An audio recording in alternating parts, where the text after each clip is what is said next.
¿Qué tal amigos? ¿Qué tal hermanos en Cristo? En esta noche que ya es de madrugadas, es la 1:40 AM. Voy a hablar un poco tenue para que nos escuche hasta abajo. Quiero compartirles un tema muy hermoso que es la adoración. Y comienzo con un texto bíblico del Evangelio de Mateo, capítulo 26, versículos del 26 al 28, donde dice Cristo: yo soy el pan de vida. Y dice así: mientras estaban comiendo, tomó Jesús pan y lo bendijo, y lo partió y, dándoselo a sus discípulos, dijo: tomad, comed, este es mi cuerpo. Tomó luego una copa y, dadas las gracias, se la dio diciendo: bebed de ella todos, porque esta es mi sangre de la alianza, que es derramada por muchos para perdón de los pecados. Y esta es palabra de Dios. Quiero decir que la adoración al Santísimo Sacramento nos hace estar en la presencia real de Cristo, porque en el pan consagrado está su cuerpo y su sangre verdaderamente. Este alimento nos conduce a la gloria de Dios, y en la tierra, al lado de Jesús sacramentado, estamos viviendo el paraíso terrenal. Y por el contrario, estar alejado del alimento celestial es ir cayendo en caminos inusitados de pecado y perversión. Faltarle al respeto al pan consagrado es sumergirse en la más profunda lejanía con Dios. Y vemos que las consecuencias del pecado son muchas. Y en Romanos 3:23 se lee: por cuanto todos pecaron y están destituidos de la gloria de Dios. Nos priva de la gloria de Dios. En Romanos 6:23 nos dice esto: porque la paga del pecado es la muerte, mas la dádiva de Dios es vida eterna en Cristo Jesús, Señor nuestro. Es decir, que si nosotros estamos en el pecado, estamos muertos espiritualmente. No tenemos la vida en Cristo. Ahora leamos Romanos 5:12. Por tanto, como el pecado entró en el mundo por un hombre, y por el pecado la muerte, así la muerte pasó a todos los hombres, por cuanto todos pecaron. Y entonces todos pecamos y estamos privados de la gloria de Dios.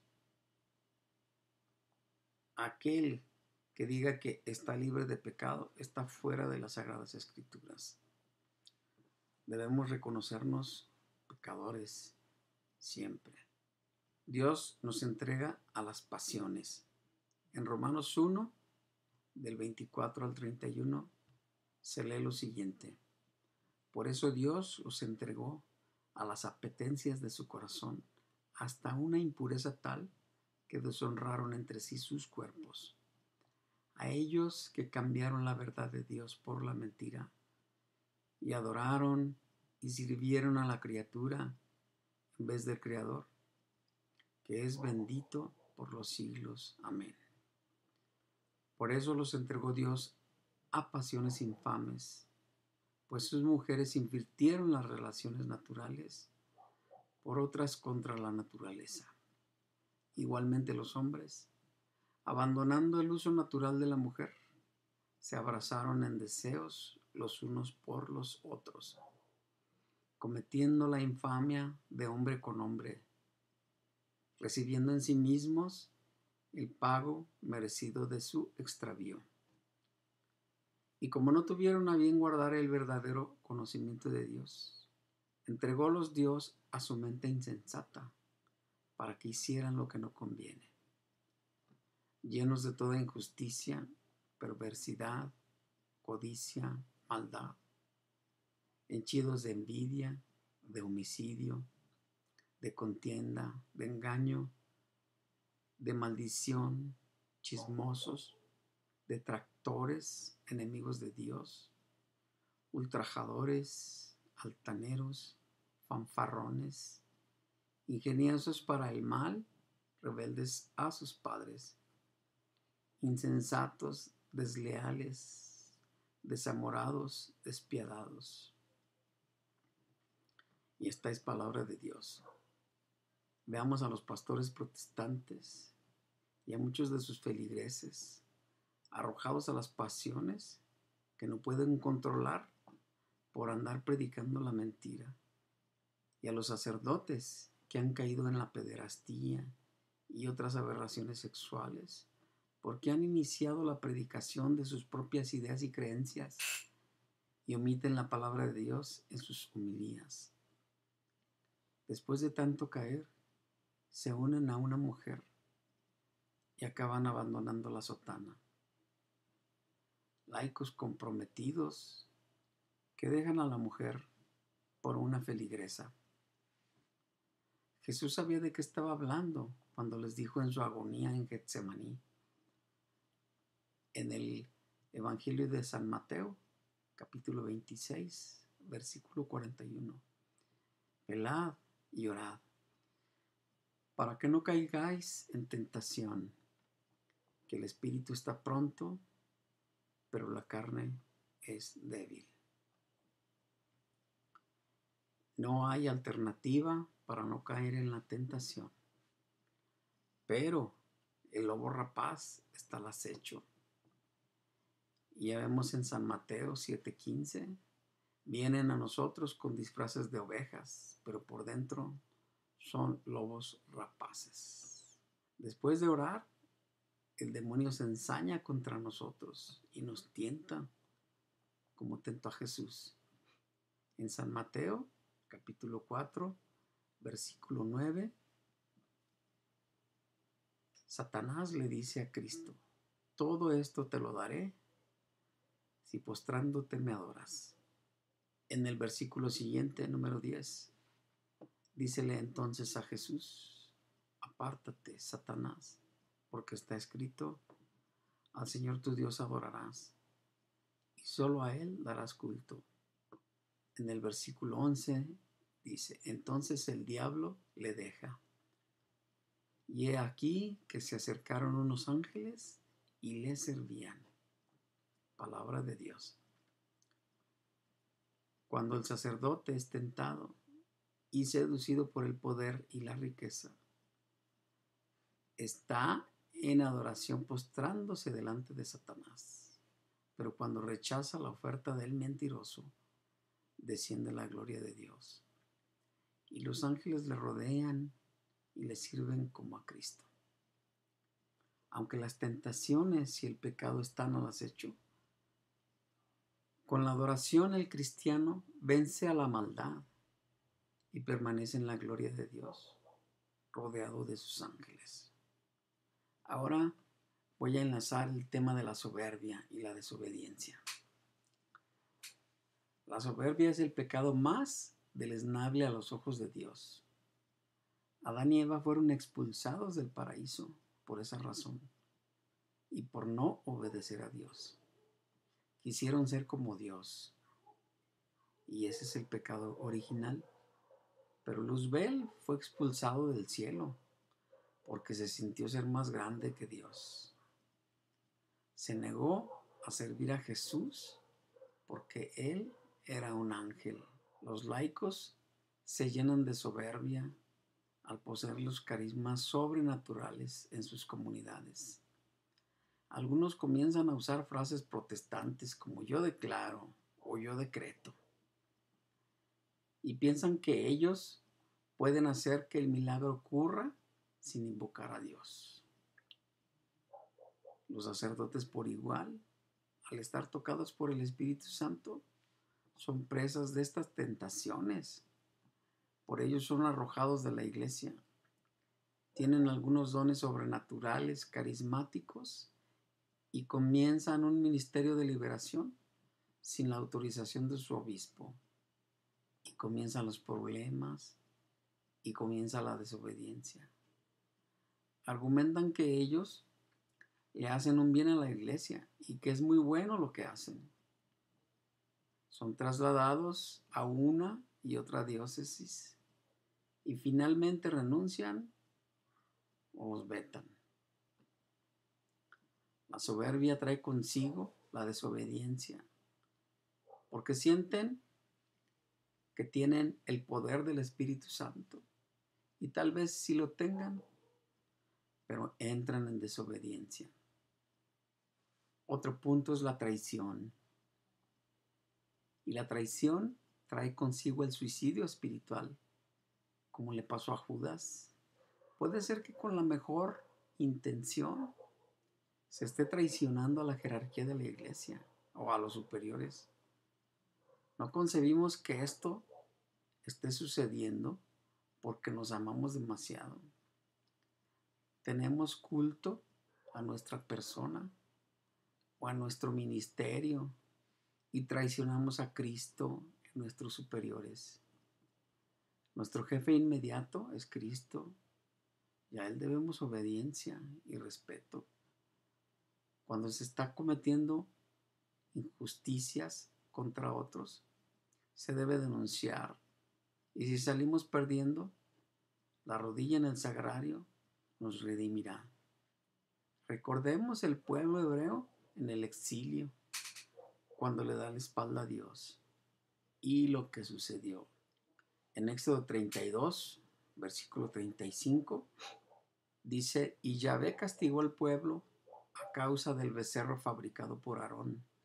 Se hicieron un becerro de oro y lo adoraron, desatando la ira de Dios, arrojándolos a sus bajas pasiones.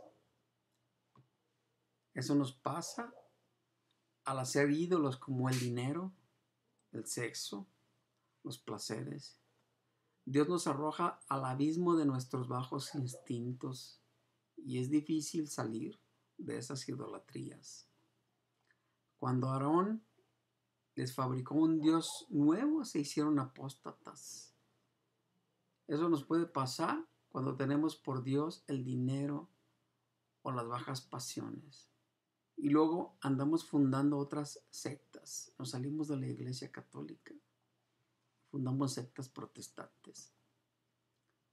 O los sacerdotes tienen que salir de la iglesia. El pecado es como la lepra. Nos aleja de Dios y de los demás. Nos hace salir del paraíso y nadie se nos acerca. Tenemos que abandonar nuestros círculos de amigos y quedamos privados de la gloria de Dios, obteniendo como paga la muerte espiritual. Una de las cosas que Jesús nos dice es que oremos.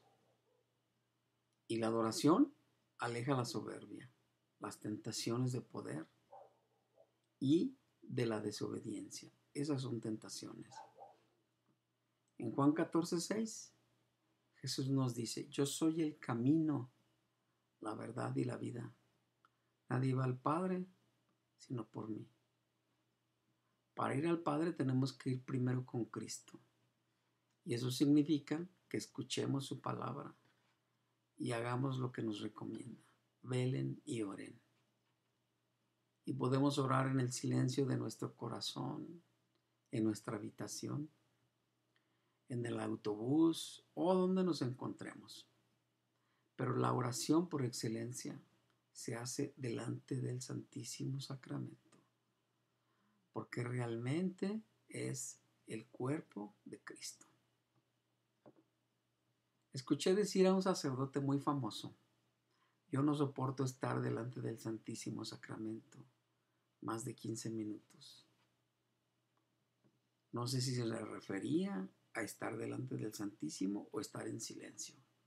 No recuerdo bien, pero eso dijo. Y sus predicaciones estaban llenas de teología, de un gran conocimiento de Dios, pero no había en sus palabras otra cosa que eso. Me quedé pensando toda mi vida en esas palabras y hasta me las creí. Se me hacían eternos los minutos en la adoración. Me encantaba estar en la hora santa, en los retiros, y me conmovía demasiado estar delante de Jesús sacramentado, pero no podía ir a visitar el sagrario al templo. Se me hacía muy pesado. Poco a poco comencé a ir con más frecuencia y hasta comencé a asistir a una capilla para la adoración perpetua. Iba sin compromiso. Después me inscribí para cubrir 1 hora a la semana, después 2 horas continuas, hasta que iba 4 días a la semana, 2 horas continuas cada uno, y tenía que estar en la capilla en absoluto silencio. Y pues me hice adorador. Comencé a entender que yo no servía a las personas en el templo y en los retiros, y que mi afán de cantar para grandes grupos de personas no era lo que Dios quería para mí. Yo tenía muchos deseos de predicar en la televisión y que me viera mucha gente. Aspiraba a estar en grandes escenarios, cantando y predicando. En una predica de un sacerdote amigo mío, él hablaba de que en la Iglesia Católica no había grandes espectáculos de música, como los hay en las iglesias protestantes, y que en nuestra iglesia los músicos no buscábamos eso. Mencionó a un predicador católico y me di a la tarea de buscarlo en YouTube. Oh, sorpresa. Lo escuché decir que los coros estaban en un canal mejor que los cantantes carismáticos, porque ellos cantaban a Jesús sacramentado. Y siempre en la renovación carismática se dice, yo estoy en un ministerio de música y ese es un coro. Se denosta a los coros porque están con su panderito y sus guitarristas, y están con su contrabajo, y están con sus voces muy limitadas, por cierto.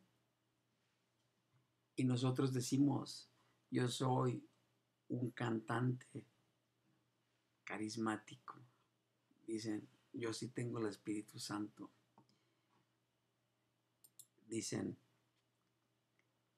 no es lo mismo un coro que un ministerio de música. Y yo soy un músico de Dios. Se llenan la boca de decir, yo soy un músico de Dios. Que ese término me parece hasta protestante. Después, al estar en la capilla, comprendí que era cierto lo que había dicho ese joven. Delante de mí estaba a quien yo estaba sirviendo durante tantos años de mi vida y sin estar consciente de ello. Yo siempre decía que a Jesús servía, pero en el fondo pretendía otras cosas humanas. Entonces encontré en la adoración un motivo claro para adorar y servir a Jesús. Era la mejor parte, sentarme a sus pies como María y escucharlo solamente sin decirle nada. Dejé de ser la Marta, que estaba ocupada en las cosas materiales, haciendo el quehacer, y murmuraba yo con mi boca en silencio delante del Santísimo, solo moviendo mis labios sin sonidos. Dejé de buscar ser el rockstar de Cristo y me senté a escucharlo y a consolarlo en su calvario. Mitigar esa soledad que tenía él allí solito en ese sagrario. Y vi que a sus ojos era bueno y me quedé sereno. Pues eso es todo, hermanos. Quiero darles las gracias que han dedicado su tiempo para terminar de ver este video. Espero lo compartan Espero le den me gusta para que lleguen más almas este mensaje. Jesús te está esperando en el Santísimo Sacramento. Es ahí donde lo debes de servir. Es ahí donde se encuentra realmente su cuerpo. Es ahí donde te va a hablar al corazón. Y es ahí donde va a ser que tu ministerio, que tu servicio a Él dé fruto. La contemplación es donde se encuentra esa intimidad con Dios. De nada sirve que hables mucho, de nada sirve que andes de retiro en retiro, predicando o cantando o dando temas aquí y allá. De nada sirve, porque vas a ser como una campana que resuena solamente, porque no vas a tener amor. Y es ahí donde se encuentra el verdadero servicio a Dios. La rodilla en el Santísimo. Para que tu ministerio dé fruto realmente, debes de tener intimidad con ese Jesús sacramentado. Y para que realmente estés sirviendo a ese Jesús que tú pretendes servir. Que Dios te bendiga. Pídele a Dios por mí. Que el Espíritu Santo te llene de sus dones y puedas dar fruto en abundancia. Bendito sea Dios, alabado sea Dios. Y termino en el nombre del Padre, del Hijo y del Espíritu Santo.